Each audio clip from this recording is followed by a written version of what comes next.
warahmatullahi wabarakatuh. Alhamdulillah ala kulli hal. Alhamdulillah fi ni'matil iman wal Islam. Asyhadu an la ilaha illallah wahdahu la syarika lah. Wa asyhadu anna sayyidina wa nabiyyina wa maulana Muhammad wa ala alihi wa sahbihi wa man wala wa man tabi'ahum bi ihsan ila yaumil qiyamah. Alhamdulillah kita baru selesaikan satu kewajiban kita yang sangat. Mudah-mudahan sholat maghrib kita ini menjadi sholat yang sempurna, utuh, punya jasad, punya ruh. Sebab sholat yang sempurna itu adalah sholat yang lengkap. Sebab ada sholat tanpa kepala punya badan, ada sholat tanpa tangan punya kepala, ada sholat ada jasadnya tapi tidak punya ruh di dalamnya, tidak sempurna. Maka kita minta kepada Allah supaya menyempurnakan dari yang kurang sempurna. Maka setiap saat kita selesai sholat berdoa kepada Allah untuk bisa sempurna pada sholat kita.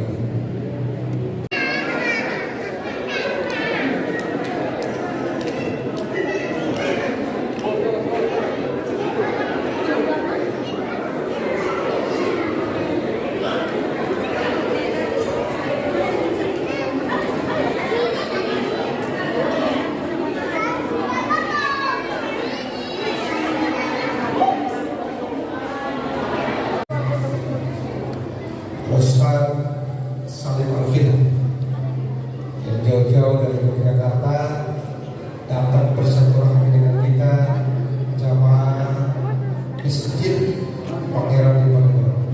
Kita doakan beliau tetap sehat untuk mengamalkan syiar kita lainnya. Yang saya hormati Direktur Yayasan Masjid Nusantara Bapak Pras Purwolo, mohon maaf.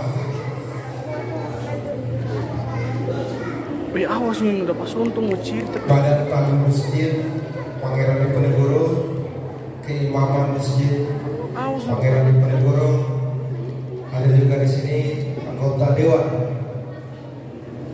yang hadir. Mohon maaf saya tidak dapat menyebutkan satu persatu. Mari kita buka kegiatan tablik akbar ini dengan membacakan Al-Fatihah.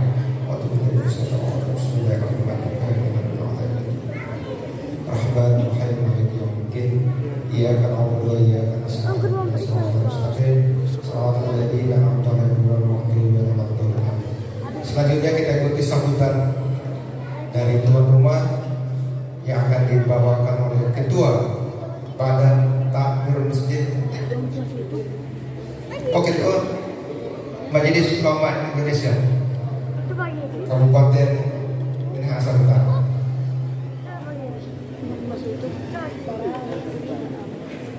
Bismillahirrahmanirrahim.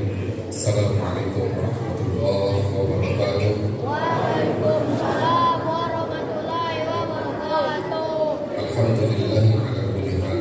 Alhamdulillahi kafa billah.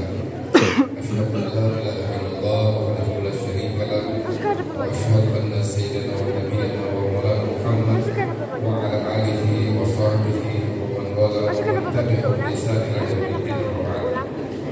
Tentu pertama sebagai hamba-hamba Allah yang beriman, sudah tentunya wajib memanjatkan syukur kepada Allah SWT. Alhamdulillah, karena dengan izin Allah hari ini malam ini kita bisa berkumpul di tempat ini silaturahmi dengan rombongan dari Jakarta dalam rangka dakwah. Mudah-mudahan dakwah ini, kegiatan kita malam ini, berkumpulnya kita di malam hari ini, insya Allah akan menjadikan satu sebab dengan berkumpulnya kita semua bersama orang-orang yang baik, akan berkumpulnya kita semua bersama baginda Rasul Sallallahu Alaihi Wasallam, nanti di mahsyar nanti kita bisa berjumpa karena kita selalu berada di majelis-majelis yang baik. Salawat kepada baginda Rasulullah Sallallahu Alaihi Wasallam. Lagi-lagi mudah-mudahan kita semua ini, nama kita semua ini akan tercatat dalam listnya Rasulullah untuk mendapatkan syafaat dari beliau. Sebab tidak semua nama bisa tercatat dalam listnya Nabi, kecuali orang-orang yang mencintai beliau, kecuali orang-orang yang mencintai majlis-majlis seperti ini, karena akan mengingatkan kita kepada Allah dan Rasul. Bapak Ibu hadirin yang dimuliakan Allah, terutama tamu kita Pak Ustaz Salim Billah, kita doakan beliau insyaallah sehat walafiat, diberi umur yang panjang dalam terus berdakwah, beraktivitas, menjadi aktivis masjid, mengajak orang kepada Allah, mengajak orang mencintai Rasulullah, mengajak orang untuk selalu berbuat baik, mudah-mudahan hasil yang baik untuk orang mau meramaikan dakwah di masjid insyaallah. Amin Allahumma amin. Syukran kehadiran jazakumullah khair Ustaz bersama rombongan yang sudah hadir.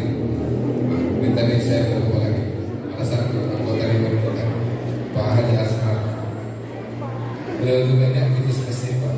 Saya suka roadshow dengan masjid, roadshow fil jannah, ada di keseluruhan.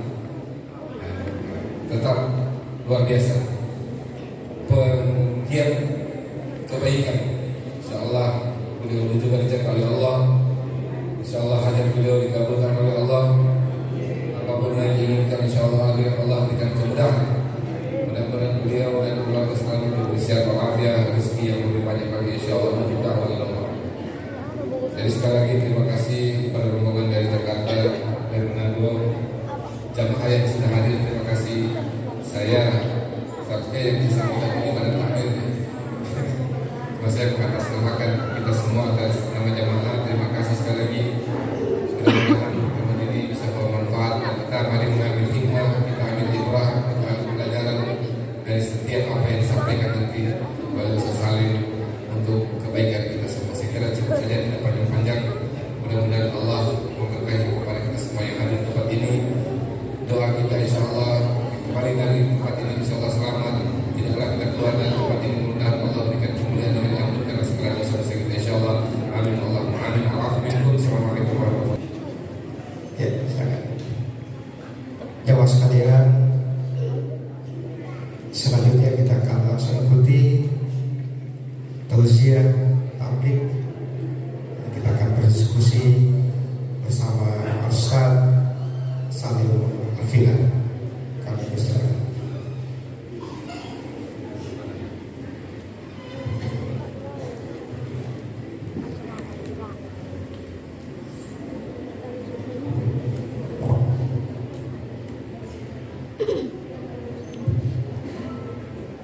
Assalamualaikum warahmatullahi wabarakatuh.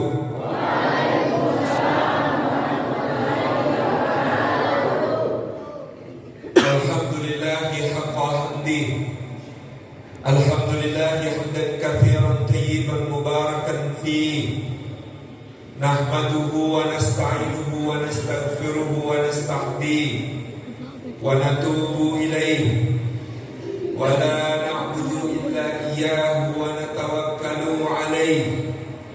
Allahumma fasalli wa sallim wa barik ala sayyidina Muhammad wa ala alihi wa ala ashabihi wa dhurriyyatihi wa man sara ala nahji wa sanna bi sunnatihi wa ihtada bi hadihi wa da'a bi da'watihi ila yaumi liqa'i rabbih. Amma ba'd. Sadat al-afadil, hadirat al-mukarramin yang kita taklimi, kita muliakan, para alim, para ulama, para asatid, para ustadzah, guru-guru umat, wabil khusus orang tua kita semua, ayahanda kita semua, ketua Majelis Ulama Indonesia Kabupaten Minahasa Utara, yang kita taklimi Bapak Haji Ashar selaku anggota Dewan kita, wakil kita di Dewan Perwakilan Rakyat Daerah, yang kita taklimi juga Badan Takmir Masjid di Ponegoro Air Madidi beserta seluruh jajaran pengurus, rekan-rekan, bikers, subuhan, meskipun hadirnya di waktu Isya tetap bikers semua. Juga yang kita banggakan Bapak Pras Purworo beserta seluruh jajaran Yayasan Masjid Nusantara yang menginisiasi pembangunan masjid-masjid di wilayah terpencil, daerah perbatasan, dan daerah minoritas. Termasuk yang baru tadi kami kunjungi, alhamdulillah telah diselesaikan hanya dalam 4 bulan masjid kita di perumahan Agape. Mudah-mudahan menjadi masjid yang makmur, menjadi pusat syiar umat, menjadi tempat beribadah yang aman dan nyaman, menjadi tanda bukti umat Islam yang toleran dan senantiasa membawakan syiar yang rahmatan lil alamin. Demikian pula yang kami hormati seluruh hadirin hadirat, muslimin muslimat, mukminin mukminat, sholihin sholihat, termasuk yang belum kawin maupun belum sunat. Di wilayah Air Madidi, di jamaah masjid kita, masjid yang kita banggakan, Masjid Pangeran Diponegoro di Air Madidi ini. Tentu nama beliau tidak bisa dipisahkan dengan wilayah Manado maupun Minahasa. Karena pada masa awal setelah beliau ditangkap dengan khianat di Magelang, kemudian dibawa ke Semarang, lalu dibawa ke Batavia, ditahan di balai kota Batavia. Selanjutnya selama 40 hari di atas kapal korvet yang bernama Pollux, beliau dilayarkan dari Batavia menuju ke Manado lewat Ambon.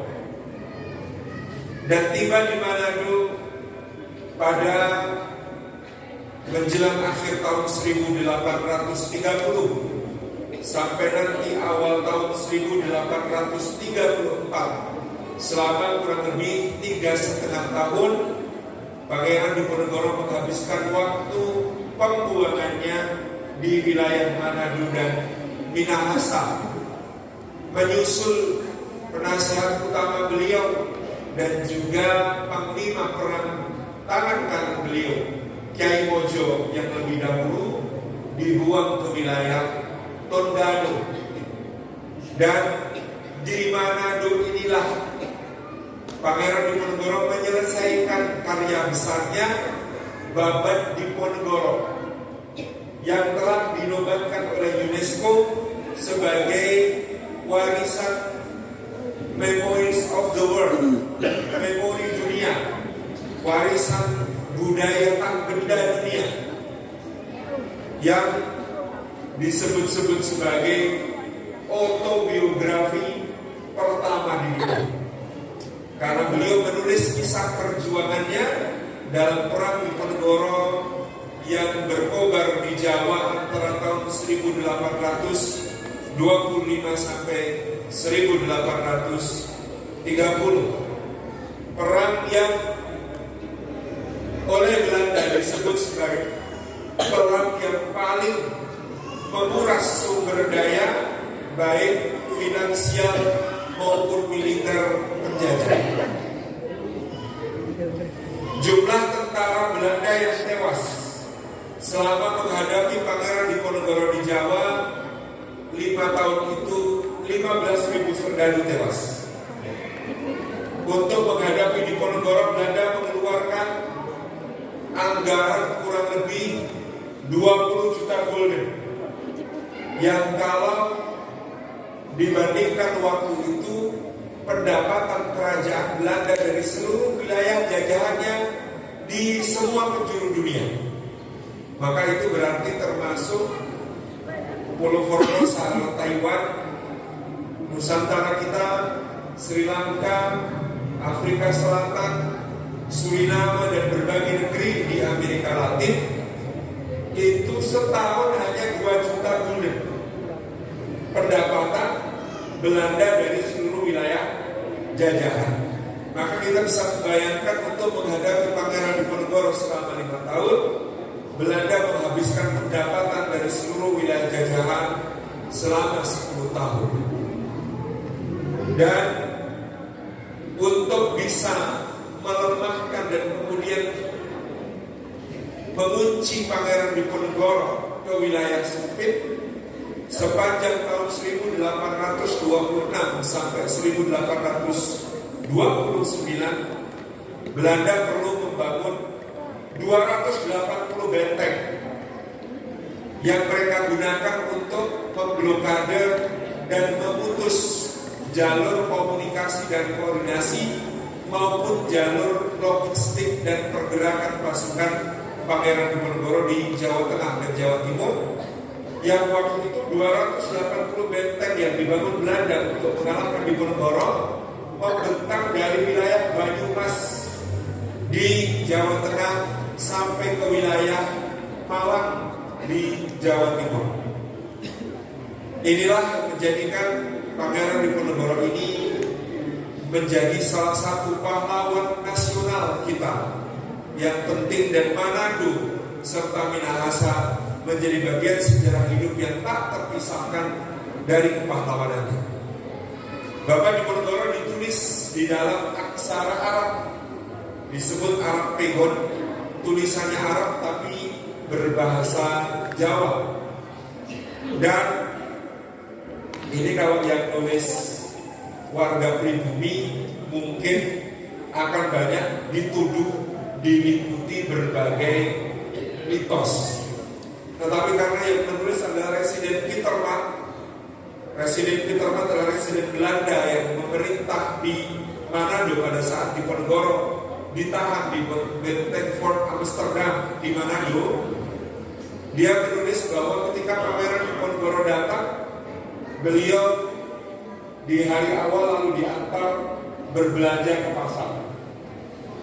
Karena di pasar beliau merasa tidak dihormati oleh orang-orang Belanda maupun orang-orang pribumi. Beliau diceritakan oleh Residen Pieterman marah, kemudian membanting tongkatnya. Tepat pada saat Pangeran Diponegoro membanting tongkat itu, terjadi gempa yang dahsyat. Jadi ini menurut penulis biografi beliau dianggap sebagai bagian dari karomahnya beliau Pangeran Diponegoro. Karena sejak saat itu kemudian masyarakat sangat memuliakan dan menghormati beliau. Di satu tempat di kota Manado bahkan ada yang menceritakan kepada kami secara turun-temurun, dulu diceritakan Diponegoro di situ menancapkan tongkatnya, kemudian daerah itu kesulitan air, ketika dicabut maka menjadi sebuah mata air yang kemudian mencukupi untuk warga setempat. Jadi nama Masjid Pangeran Diponegoro berada di Air Madidi di Minahasa Utara ini tentu bukan tanpa alasan. Sebuah pertautan sejarah yang sangat berharga di antara kita semua untuk mengenang jasa pahlawan seorang mujahid yang beliau mengatakan di dalam babatnya berperang untuk amangun luhuripun agama Islam, membangun keluhuran agama Islam yang telah dinodai oleh para penjajah. Bapak Ibu jamaah yang dimuliakan oleh Allah Subhanahu wa taala, puji syukur kita aturkan kehadiran Allah atas limpahan karunia-Nya. Pada malam hari ini kita dihimpun di rumah Allah yang mulia ini, di majelis ilmu. Maka semoga setiap langkah yang kita ayunkan ke masjid yang kita cintai ini, tiap tapaknya menggugurkan dosa-dosa kita, meninggikan derajat kita di sisi Allah Subhanahu wa Ta'ala, dan tiap tapaknya menjadi pemudah jalan kita semua menuju ke surga. Serta duduk kita semua semoga termasuk taman di antara taman-taman surga. Sebagaimana sabda Rasulullah sallallahu alaihi wasallam, "Majtama'a qaumun fi baitin min buyutillah yatluna kitaballah wa yatadarasunahu bainahum illa ghashiyatuhumur rahmah wa haffathumul malaikah wa nazalat alaihimus sakinah wa dzakarahumullahu fi man 'inda." Rawahu Muslim. Ayat Sahih. Ayatnya silakan. Nabi Sallallahu Alaihi Wasallam mengatakan, tidak berkumpul, tidak berhimpun satu kaum di satu rumah di antara rumah-rumah Allah. Di dalamnya mereka membaca ayat-ayat dari kitabullah dan mengkaji isinya di antara mereka, melainkan keadaan mereka itu yang pertama dicurah-curahi rahmat Allah, dinaungi sayap-sayap malaikat Allah, diturunkan sakinah ke dalam hati mereka, dan disebut-sebut namanya dengan bangga pada makhluk-makhluk mulia yang ada di sisinya. Mudah-mudahan kita semua termasuk mendapatkan semua keutamaan tersebut. Amin, amin, Allahumma amin. Bapak Ibu hadirin dan hadirat yang dimuliakan oleh Allah Subhanahu wa Ta'ala, maka di masa akhir zaman yang fitnah dan ujiannya kian tidak menentu, yang kita setiap hari membaca dan menyaksikan berita-berita, kabar-kabar dari berbagai pelosok dan penjuru yang menunjukkan semakin jatuhnya nilai kemanusiaan. Adanya kejahatan yang terjadi nyaris setiap hari. Adanya kabar-kabar kriminalitas yang semakin membuat kita geleng-geleng kepala. Adanya kabar tentang kasus-kasus yang menunjukkan semakin rendahnya moral dan etika di berbagai penjuru. Adanya berbagai informasi tentang sekarang bukan hanya kenakalan remaja, tapi juga kenakalan orang tua. Sekarang bukan hanya kenakalan anak-anak, tetapi juga kerusakan dari berbagai lapisan masyarakat dalam berbagai aspek. Maka apakah yang bisa menyelamatkan kita semua dan juga keluarga kita semua ketika Allah Subhanahu wa Ta'ala memberikan amanat yang berat di dalam Al-Qur'anul Karim? Ya ayyuhalladzina amanu qu anfusakum wa ahlikum nara wa quduhan nas wal hijarah 'alaiha malaikatun ghiladun shidad la ya'sunallaha ma amarahum wa yaf'aluna ma yu'marun. Sadaqallahul azim. Dalam surat At-Tahrim Allah menyatakan, wahai orang-orang yang beriman, jagalah diri kalian dan keluarga kalian dari api neraka. Yang bahan bakar api neraka itu adalah manusia dan batu-batu. Pada neraka itu terdapat malaikat-malaikat yang keras, lagi bengis. Yang malaikat-malaikat itu tidak pernah mendurhakai Allah dalam apa yang diperintahkan kepada mereka, dan mereka malaikat-malaikat itu senantiasa melaksanakan segala yang dititahkan Allah kepada mereka. Perhatikan betapa beratnya Allah memberi amanah kepada kita. Wahai orang-orang yang beriman, jagalah dirimu dan keluargamu dari api neraka.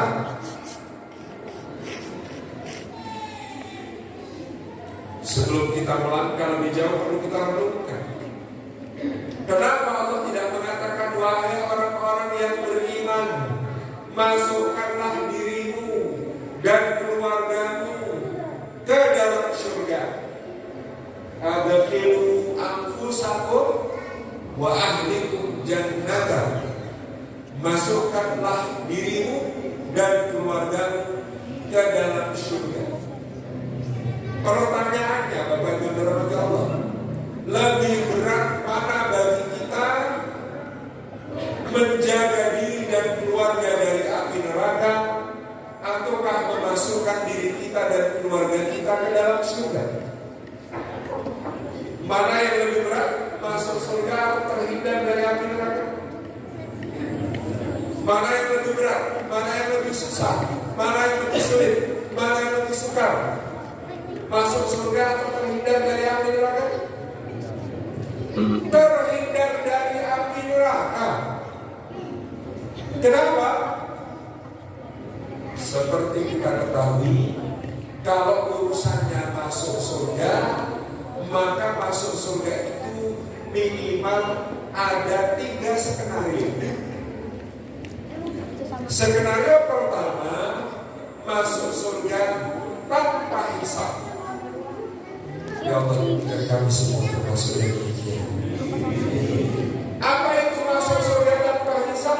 Orang-orang yang ketika dihadapkan di pengadilan Allah, maka saking besarnya kebaikan mereka di sisi Allah, saking beratnya bobot kebaikan mereka di sisi Allah, maka Allah berfirman, tidak perlu dihisab, tidak perlu dihitung amalnya, tidak perlu dihitung amal soleh, amal buruknya, tidak perlu ditimbang pahala dan dosanya, langsung masuk surga.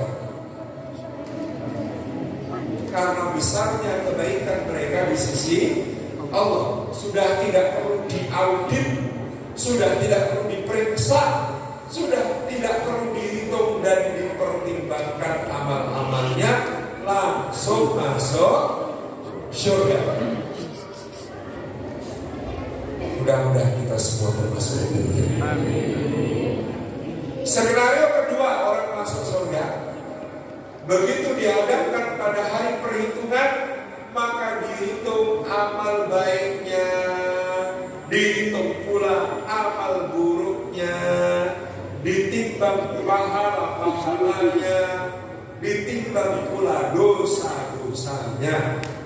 Maka dari hisab dan mizan itu ditemukan amal solehnya lebih banyak daripada amal salahnya, pahalanya lebih berat daripada dosanya.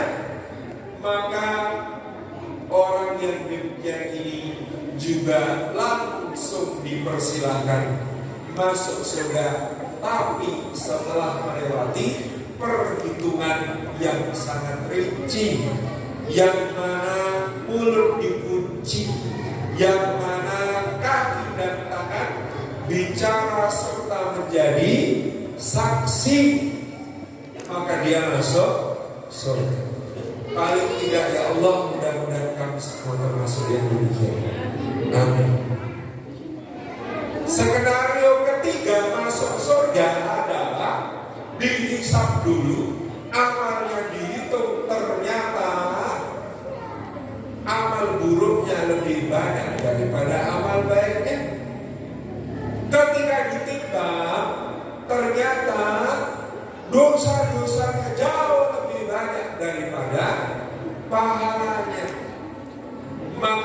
karena dia masih tetap beriman kepada Allah, hanya saja amal sholatnya sedikit, hanya saja dosanya sangat banyak, maka sebelum masuk surga dia ditebus, dikuburkan, disucikan dosa-dosanya dengan cara oleh Allah dicucikan masuk neraka, transit dulu di neraka.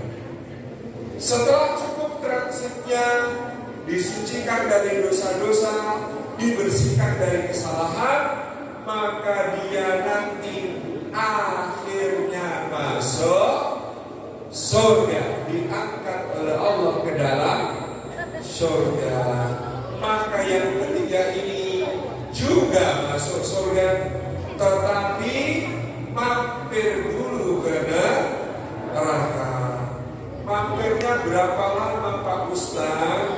Ada yang mampir setengah hari. Oh cepat ya Pak Ustaz. Setengah hari di akhirat sama dengan 500 tahun di bumi.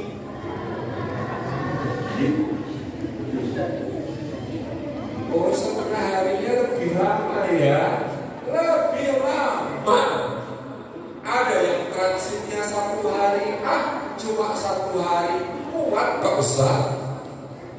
1 hari di akhirat sama dengan 1000 tahun di bumi. Sudah ganti milenium. Fana'udzubillahi min dzalik, ya Allah, jangan jadikan kami termasuk orang-orang yang transit di neraka. Maka tadi kita katakan kalau masuk surga bisa skenario 1 tanpa hisab, skenario 2 pakai hisab tapi langsung masuk surga juga, skenario ketiga masuk surga tapi harus transit ke neraka. Kalau Allah mengatakan adkhilu anfusakum wa ahlikum jannatan, masukkan dirimu dan keluargamu ke dalam surga, 1, 2, 3 sudah masuk. Tapi ketika Allah Subhanahu wa taala mengatakan qu anfusakum wa ahlikum nara, jagalah dirimu dan keluargamu dari api neraka, maka apa maksudnya? Maka seakan Allah itu berfirman, wahai orang-orang yang beriman, masukkan dirimu dan keluargamu ke dalam surga dengan cara tanpa hisab, atau kalau dihisab harus dipastikan amal sholatnya lebih banyak, pahalanya lebih berat. Karena Allah mengatakan jagalah dirimu dan keluargamu jangan sampai tersentuh api neraka. Subhanallah. Padahal beratnya di dunia, sulitnya di dunia, susahnya di dunia, sukarnya di dunia, Nabi SAW mengatakan sesungguhnya surga itu diliputi perkara-perkara yang tidak disukai hati. Masih enak-enak tidur, kenapa harus bangun? Dibangunkan pula sama bayi tersebut. Surga itu diliputi perkara-perkara yang tidak disukai oleh hawa nafsu. Pengennya bablas tidur, pengennya bablas kemudian leha-leha, nyaman-nyaman, istirahat, enak-enak.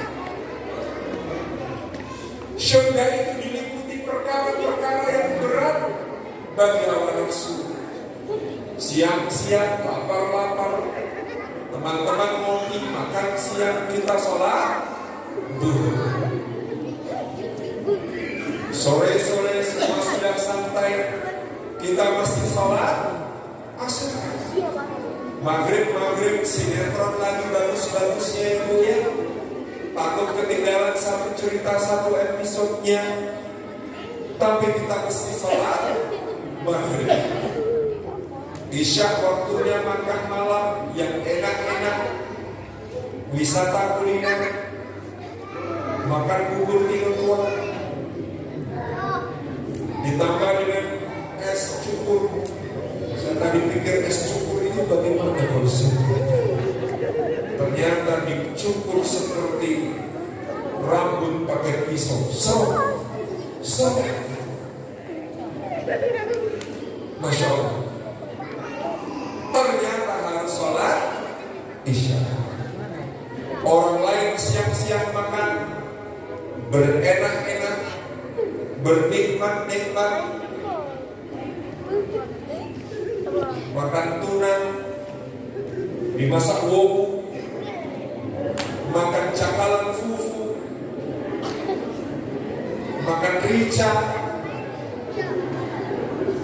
Kita di bulan Ramadan harus puasa. Orang-orang istirahat di rumah, kita pergi ke masjid sholat tarawih. Kultumnya lama pula, ngantuk. Orang-orang masih lelah, kita bangun. Apalagi ibu-ibu masak untuk makan sahur. Orang-orang nabung untuk liburan ke Eropa, lihat gunung-gunung di Swiss, lihat kastil-kastil di Eropa Timur, dari Vienna sampai Praha, sampai Budapest, sampai Sofia. Kita nabung untuk daftar haji. Antrinya masih lama sekali. Yang baik liburan langsung berangkat. Kita mau berhaji antri 30 tahun. Itu pun biayanya naik lagi. Masih menambah. Surga kata Nabi Sallallahu Alaihi Wasallam dikelilingi oleh perkara-perkara yang tidak disukai oleh hawa nafsu. Uang disimpan-simpan buat senang-senang sesuka kita. Tapi kata Allah dan Rasulnya ada anak yatim. Tapi kata Allah dan Rasulnya ada fakir miskin. Tapi kata Allah dan Rasulnya ada wakaf, ada sedekah jariah, ada infak, ada sedekah, ada berbagai macam amal.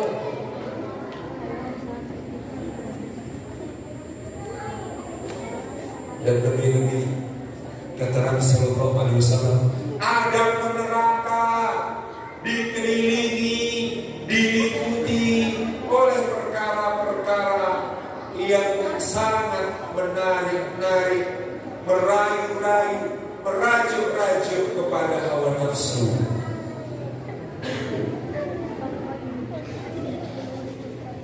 Setan itu, setan yang menakutkan, kalah berbahaya dengan setan yang menyenangkan.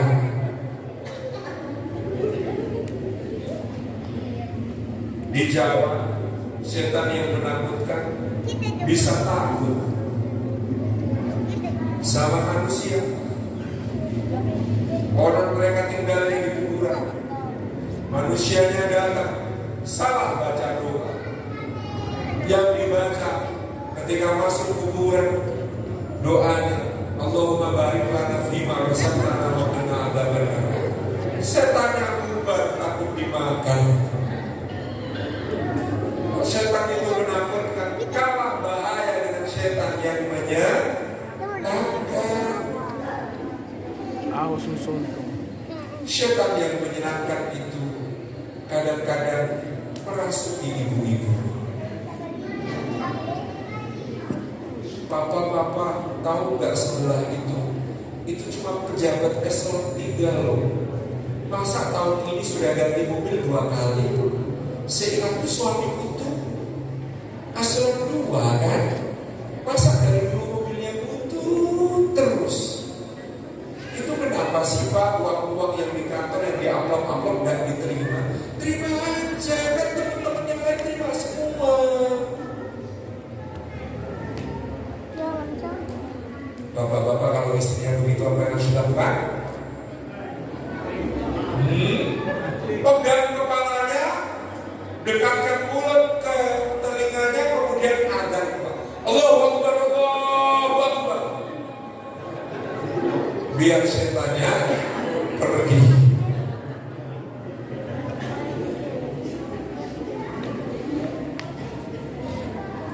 ganteng, apalagi yang cantik. Makanya Nabi Sallallahu Alaihi Wasallam berpesan kepada bapak-bapak, berpesannya masih dalam keadaan rambutnya basah keluar dari rumah. Salah seorang ummul mukminin, wahai para lelaki, jika kalian berjumpa dengan wanita yang dijadikan setan menggoda baginya, lalu dia tertarik kepada wanita itu, maka segera pulanglah temui istrinya, karena pada istrinya terdapat segala sesuatu yang ada pada wanita yang menggoda itu. Hanya saja pada istrinya itu lebih suci, bernilai ibadah, berpahala di sisi Allah. Maka bapak-bapak, itu konsep setia bukan berarti tidak pernah tergoda, tapi begitu tergoda tahu kemana harus diselesaikan. Maka mohon pengertian kepada ibu-ibu. Kalau suami sudah memberi kode, bunda, kesalahan muslimah sana bunda, anak-anak biar main sama aku. Asalkan diberi budgetnya, berangkat bunda. Kenapa? Jangan dijawab. Dan lihat apa? Cucian masih numpuk begitu. Piring gelas kotor semua. Rumah berantakan. Belum sempat masak. Masih sempat kesalahan. Bu, kalau tidak sempat masak, rumah makan banyak ya buka. Kalau tidak sempat mencuci, laundry sekarang ada layanan antar jemput. Kalau tidak sempat beresin rumah, bisa minta tolong tetangga yang duafa, kasih uang, dia senang. Tetapi perkara yang satu itu, suami ibu-ibu tidak boleh minta bantuan orang lain. Betul Bu? Betul. Maka tolong ini diperhatikan. Masalahnya bapak-bapak kenapa sampai mode begitu? Ya Allah, saat yang namanya godaan setan itu cantik, jelita, putih, mulus, bening, kinclong, glowing, mesmerizing, splendid.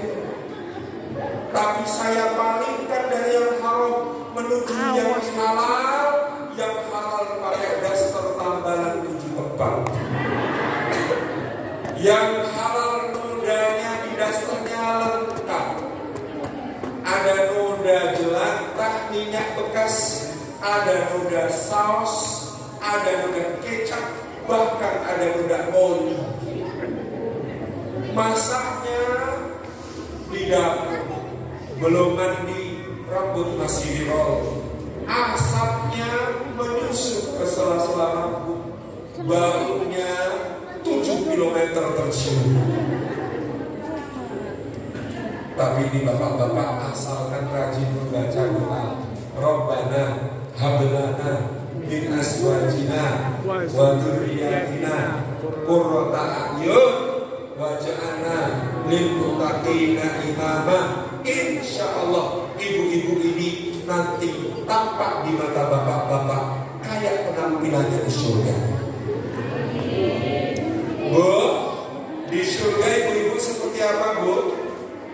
Ibnu Qayyim al-Jauziyah menukil pendapat wanita salihah yang masuk surga nanti di surga 70.000 kali lipat lebih cantik daripada bidadari yang paling cantik. Kalau masuk surga, syarat dan ketentuan berlaku. Sekarang Pak sedang menyamar, penyamaran yang sempurna sampai tidak terlihat aslinya nanti di surga. Maka harus maklum. Kata Allah ya Mas Priges, layo saya nikah sudah 35 tahun, waktu itu belum cerita. Lah apa yang masih tersisa dari yang dulu membuat saya tertarik padanya? Setelah 35 tahun itu apa yang masih tersisa? Tapi itulah saatnya saya memperjuangkan cinta. Kalau dia lagi masak, kalau di Jawa masak itu sambal terasi. Sambal terasi itu smell like hell, taste like heaven. Baunya kayak api neraka, rasanya kayak di surga. Dan dia masak di situ dengan sangat bersemangat. Keringatnya bercucuran membasahi seluruh wajah dan badan. Kata Mas Pri, pada saat itulah saya peluk dia dari belakang, saya cium dan dusel-dusel ke rambutnya. Maka kata Mas Pri, istri saya yang sedang memasak itu lalu menyikut, pakai sikunya dia menyikut perut saya. Apa sih? Maka kata Mas Pri, saat itulah saya jawab, Bu, memelukmu dan menciummu di saat kamu cantik, rapi dan wangi itu biasa. Menciummu dan memelukmu di saat seperti inilah yang disebut sebagai jihad akbar. Cinta yang luar biasa. Surga diliputi perkara-perkara yang tidak disukai oleh manusia. Sementara neraka diliputi oleh perkara-perkara yang menarik hati. Maka bagaimana caranya kita semua selamat dari semua itu? Yang pertama, selamat karena sholat dan masjid.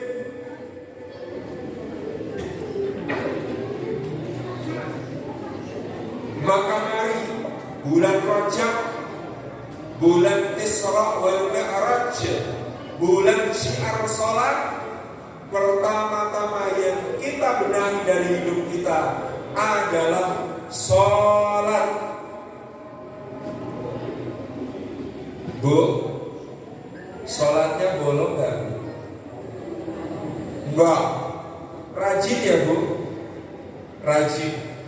Tapi kalau habis haid, segera mandi apaan nanti aja.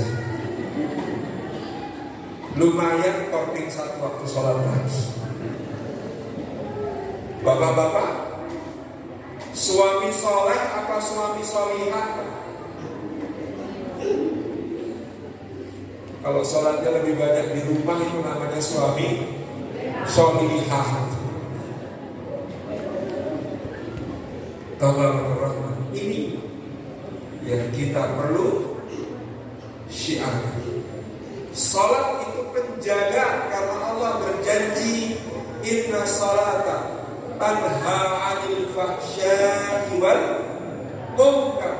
Salat itu bisa mencegah yang keji, yang munkar.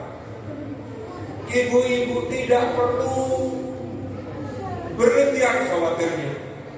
Sama bapak tiap kali pergi suami 5 menit ditelepon, lagi di mana, sama siapa, Sherlock, kirim selfie dong. Tidak.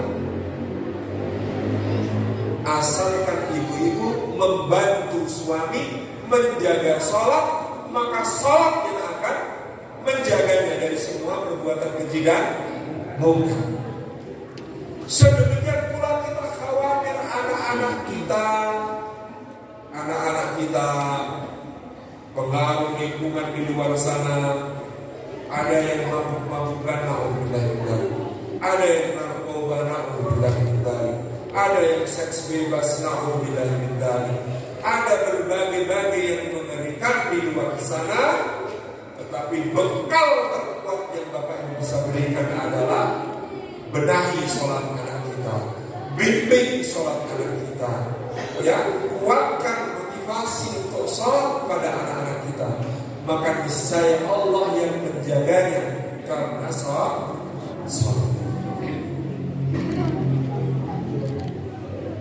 Tentu Tujuan sholat yang paripurna mencegah perbuatan keji dan munkar, sholat yang disebut sebagai sholat khusyuk. Maka yang namanya sholat khusyuk itu bisa diperjuangkan dengan susah payah. Bagaimana kami sholat khusyuk, Ustaz? Takbiratul ihram, ingat kunci motor belum dilepas. Rukuk, ingat tetangga sebelah yang dulu ditawan polisi karena kriminal kambuhan, sekarang sudah bebas. Susah betul kalau khusyuk. Ibu-ibu baru takbiratul ihram, Allahu Akbar, dengar anaknya narik-narik piring, takut kalau piring pecah. Susah mau khusyuk, mau fokus, mau tumakninah, mau melaksanakan sholat dengan baik. Susah. Kadang-kadang saking cepatnya sholatnya, Sami Allahu Akbar,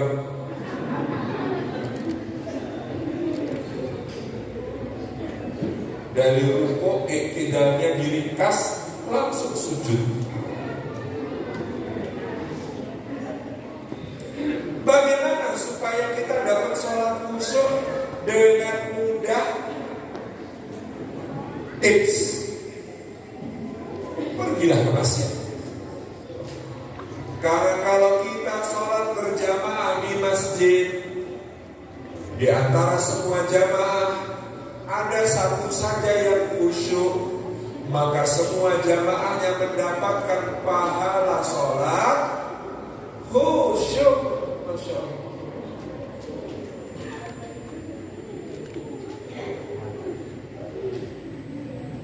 Masya Allah, padahal jamaahnya Masjid Pangeran Diponegoro Madinah khusyuk semua.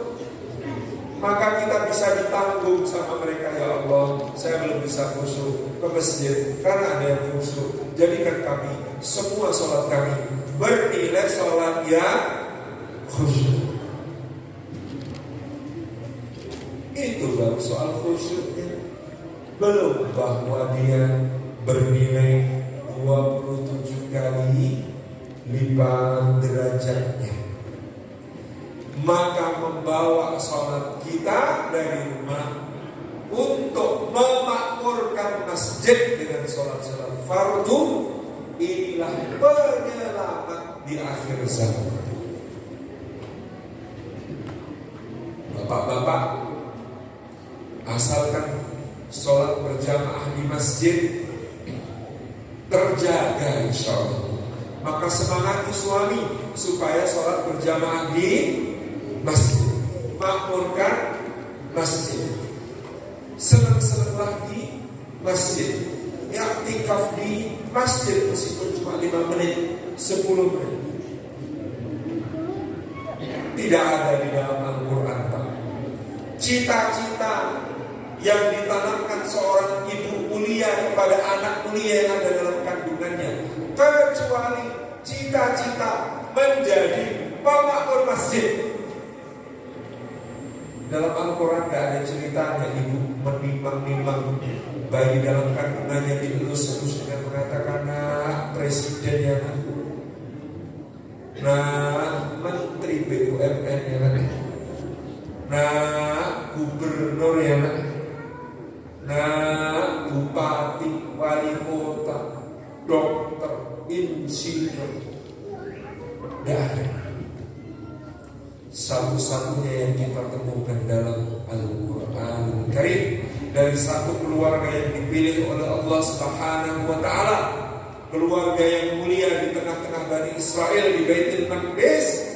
Maka yang dikatakan seorang ibu teladan itu kepada Allah tentang bayinya dalam kandungan, seperti dalam surah Ali Imran, Allah mengatakan, idza qalat imra'atu Imran rabbi inni nadartu laka ma fi batni muharrara satu-satunya seorang ibu menanamkan cita-cita kepada anak yang dalam kandungan. Bunyinya, ya Allah, sesungguhnya aku nadarkan kepadamu bayi dalam kandunganku supaya bisa menjadi pemakmur Masjidil Aqsa,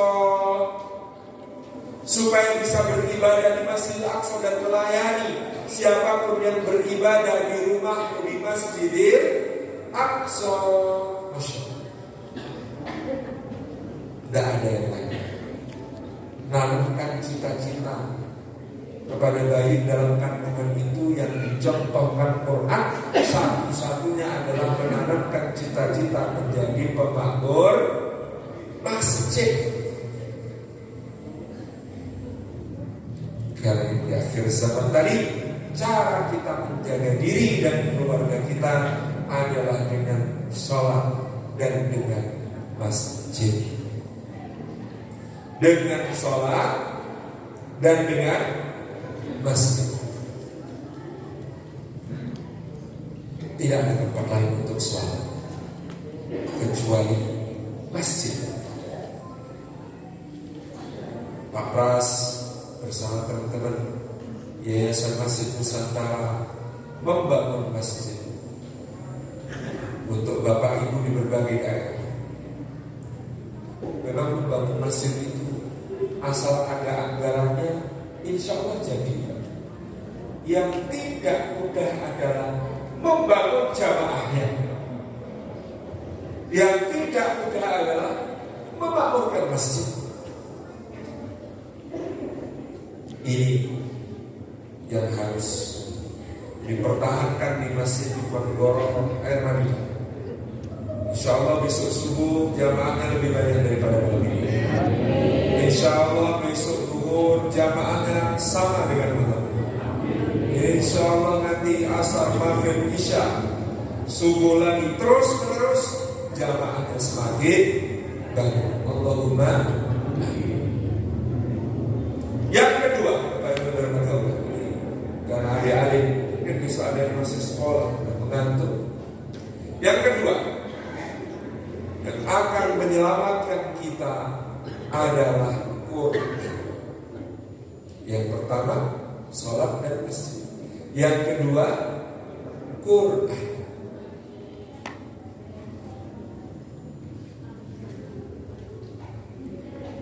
Dan kita bersyukur ada TPA-TPQ, ada rumah tahfidz, ada rumah Quran, ada pondok pesantren yang mudah-mudahan anak-anak kita nanti terdidik di sana menjadi ahli Quran.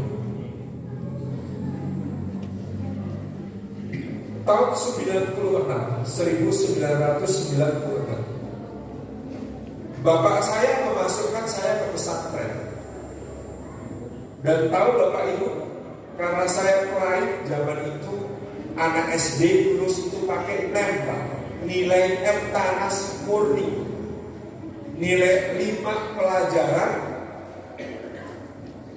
PRP, Pendidikan Moral Pancasila, sekarang jadi PPKN, Bahasa Indonesia, Matematika, Ilmu Pengetahuan Alam, Ilmu Pengetahuan Sosial. Itu diujikan secara nasional, dicari nilai paling bagus. Alhamdulillah saya nomor 2 sekabupaten. Ketika itu kemudian saya oleh bapak saya dimasukkan ke pesantren. Tahu komentar teman-temannya kan? Kenapa anakmu kau buang? Kenapa anakmu kau buang ke pesantren? Saya kan anaknya pintar. Sehingga kita memahami pada zaman itu kesan tentang pesantren adalah pilihan terakhir. Kalau nggak terima sekolah negeri, nggak terima sekolah swasta, atau sangat nakalnya, maka masukkan ke pesantren.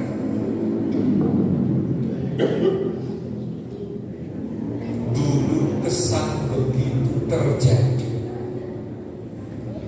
Alhamdulillah sekarang pesantren itu menempati top of mind sebagai lembaga pendidikan yang paling dicari oleh para orang tua. Kalau SD, ya nyarinya sekolah Islam. SMP, sekolah Islam. Kalau bisa boarding school, minimal full day school.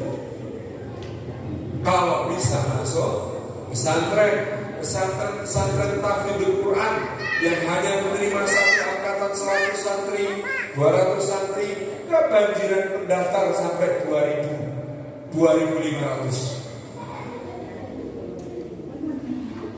Ini perkara yang patut kita syukuri. Masya Allah.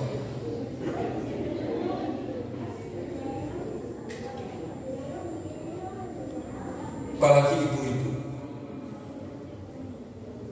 Tahun 1981 bapak saya mengajar di sebuah semea.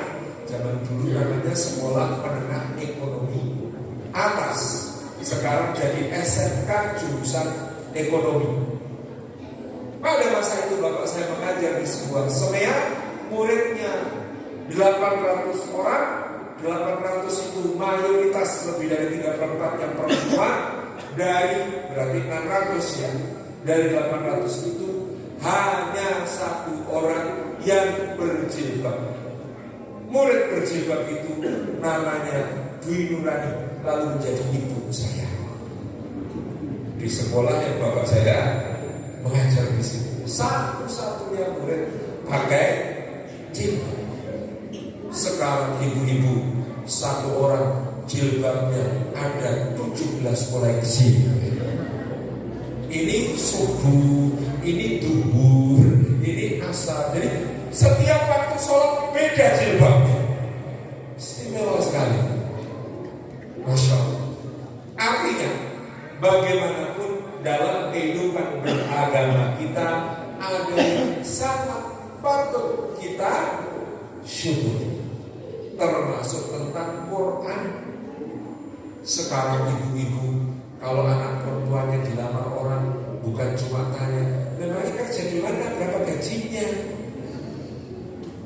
Sekarang ibu-ibu pertanyaannya ditambah. Nanti pada waktu akan nikah, apakah mas mempelai pria bisa membacakan hafalan surat Ar-Rahman? Berubah masyarakat. Makin patut kita syukuri, tapi tentu tidak boleh berhenti. Anak-anak kita, adik-adik kita dorong untuk menjadi ahli Quran.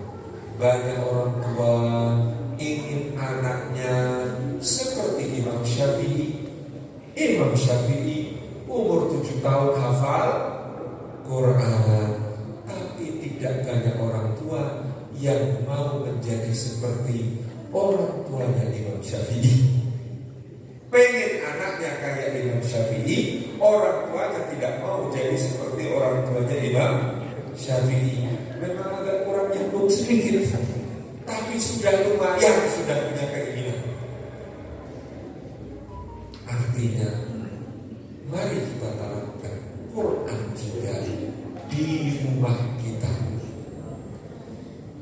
Ibu-ibu, bapak-bapak, putra-putrinya sedikit-sedikit sudah mulai menghafal Quran. Alhamdulillah. Sudah mulai lancar baca Quran. Alhamdulillah. Bagaimana dengan bapak-bapak dan ibu-ibu? Alhamdulillah. Karena Quran itu powerful. Semua yang terhubung dengan Quran pasti mulia. Laqad anzalna ilaikum kitaban fihi dzikrukum. Kata Allah Subhanahu wa taala dalam surat Al-Anbiya ayat ke-10, telah kami turunkan kepada kalian satu kitab yang di dalamnya terdapat sumber-sumber kemuliaan bagi kalian. Semua yang terhubung dengan Quran itu mulia. Semua malam dulu sama saja. Tetapi ketika Allah mengatakan inna anzalnahu fi lailatul qadar. Sesungguhnya kami menurunkan kitab suci Al-Quran itu pada malam yang disebut Lailatul Qadar, malam kemuliaan. Apa yang terjadi pada Lailatul Qadar? Lailatul Qadri khairum min alfi syahr. Gara-gara Al-Quran turun di dalam malam Lailatul Qadar itu, maka malam itu lebih baik daripada 1000 bulan. Malam paling mulia karena Quran turun di dalamnya. Dulu Pak, ketika Allah menciptakan langit dan bumi, maka Allah sudah menetapkan 1 tahun itu 12 bulan. Di antara 12 bulan itu terdapat 4 bulan haram, 4 bulan mulia. Yang satu menyendiri namanya Rajab, bulan kita sekarang. Yang 3 berkumpul namanya Dzulqa'dah, Dzulhijjah, dan Muharram. Dari sejak zaman Nabi Adam sampai Nabi Muhammad SAW, syariat bulan yang 4 ini, bulan yang mulia, terus terjaga. Tetapi kemudian ketika Allah mengangkat Muhammad SAW menjadi Rasulnya, turunlah Al-Quran di bulan yang bernama Ramadan.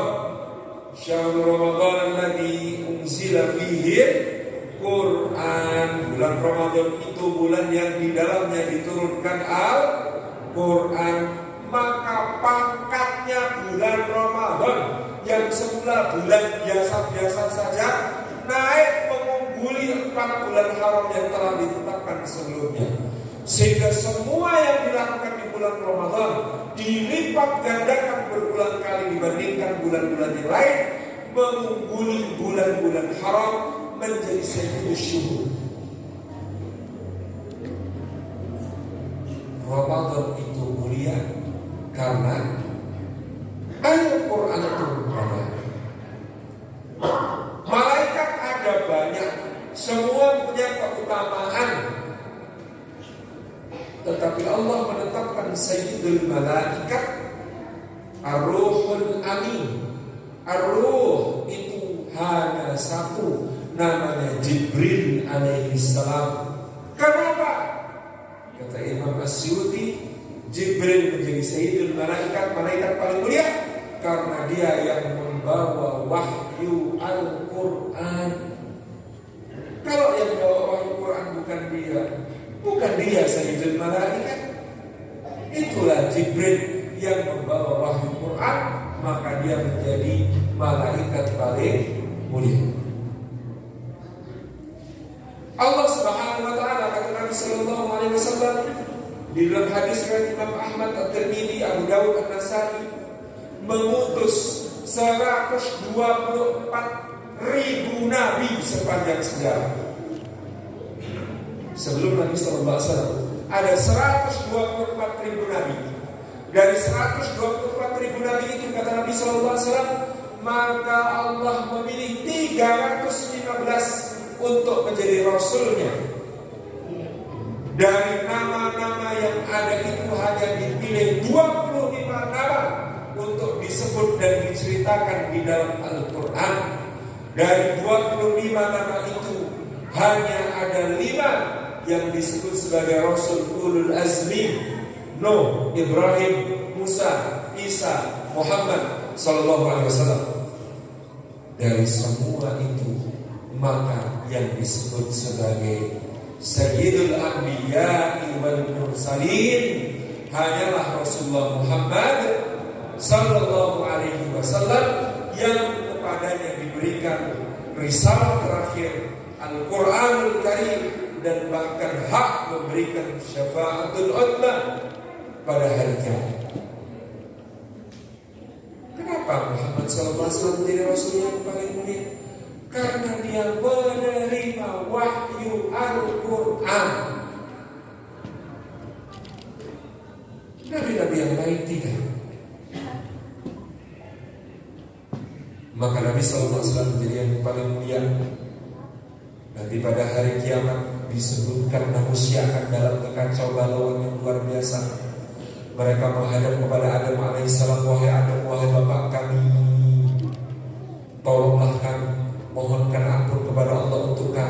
bebaskan kami dari api neraka. Maka Adam alaihissalam mengatakan, bagaimana mungkin aku memohonkan ampun untuk kalian dan membebaskan kalian dari api neraka, sedangkan aku pernah melakukan kesalahan di hadapan Allah yang membuat aku terusir dari surga ke bumi. Aku malu kepada Allah. Maka kalian hendaklah menemui Nuh alaihissalam. Dialah bapak manusia kedua, dialah yang dijuluki Allah innahu kana abdan syakura, seorang hamba yang banyak syukurnya kepada Allah. Berduyun-duyun manusia datang kepada Nuh, ya Nuh, ya Abul Bashar Astani, wahai bapak manusia kedua, engkau adalah orang yang dipuji Allah sebagai hamba penuh syukur. Mohonkan kami ampunan, selamatkan kami dari api neraka. Apa kata Nuh alaihissalam?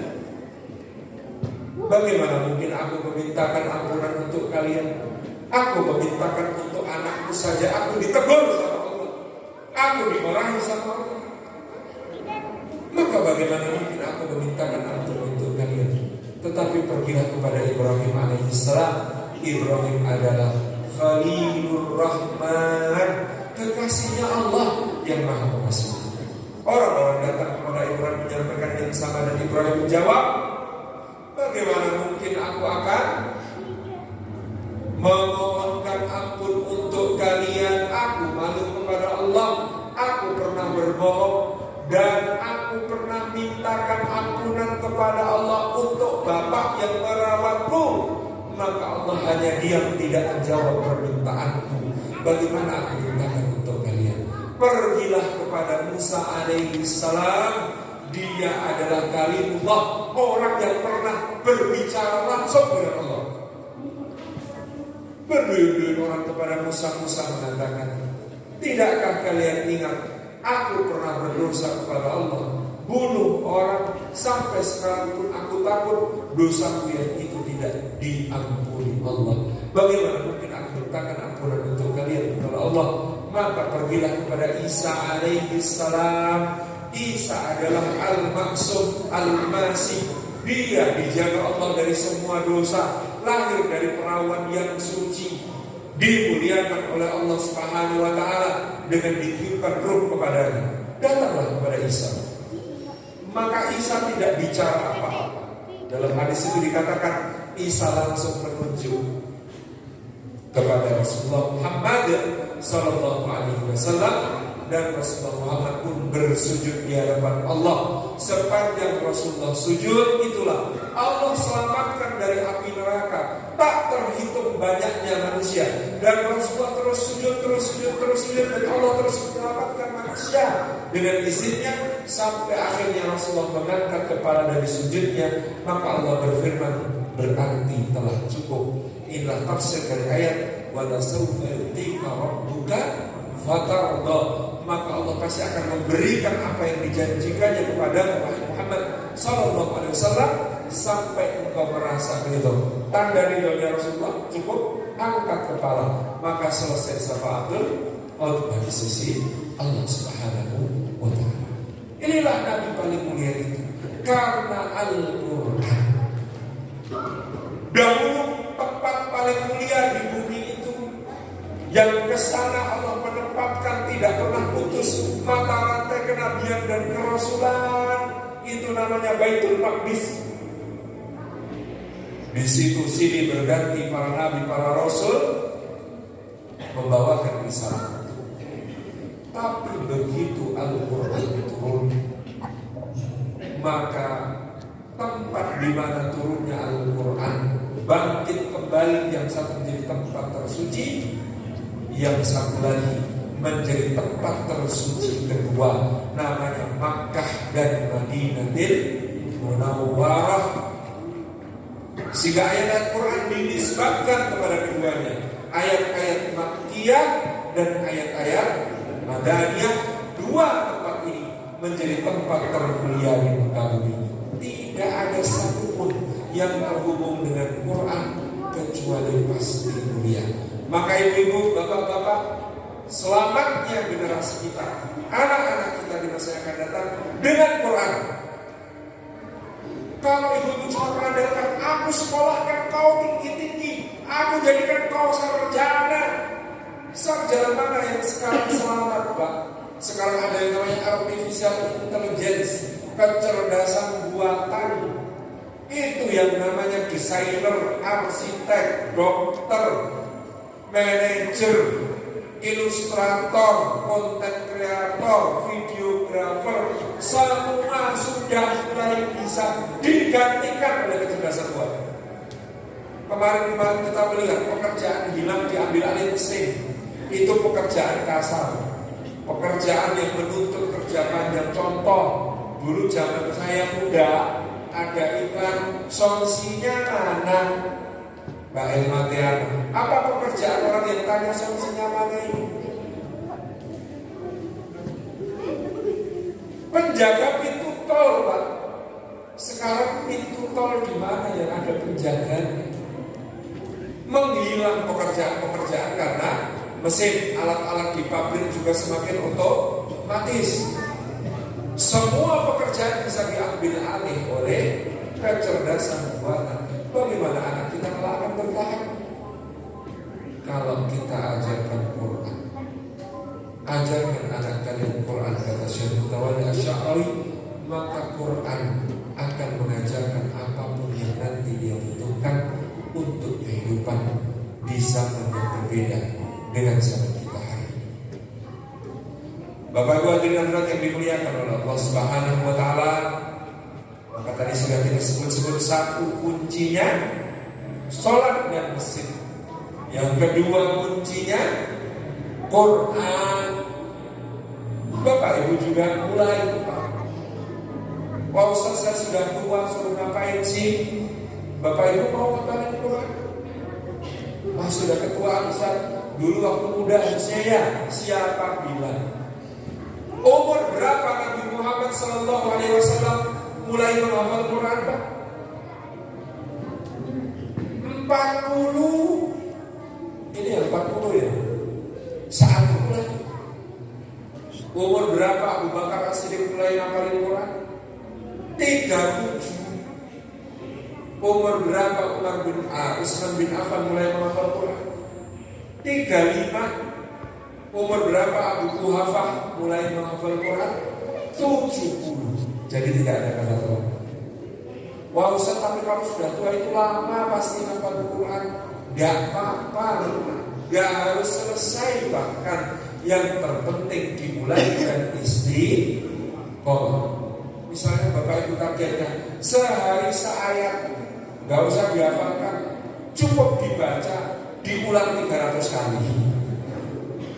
Alif lam mim, alif lam mim, alif lam mim, 300 kali sambil dihayati. Ya Allah, ini huruf-huruf yang Al-Quran tersusun darinya. Tapi mau menantang manusia maupun jin, tidak ada yang bisa menyamai Quran. Alif lam mim, alif lam mim. Sehari satu ayat kedua, hari kedua, Dzalikal kitabu la raiba fihi hudal lil muttaqin. Dzalikal kitabu la raiba fihi hudal lil muttaqin. Hari kedua tidak ada keraguan, tidak ada keraguan, tidak ada keraguan.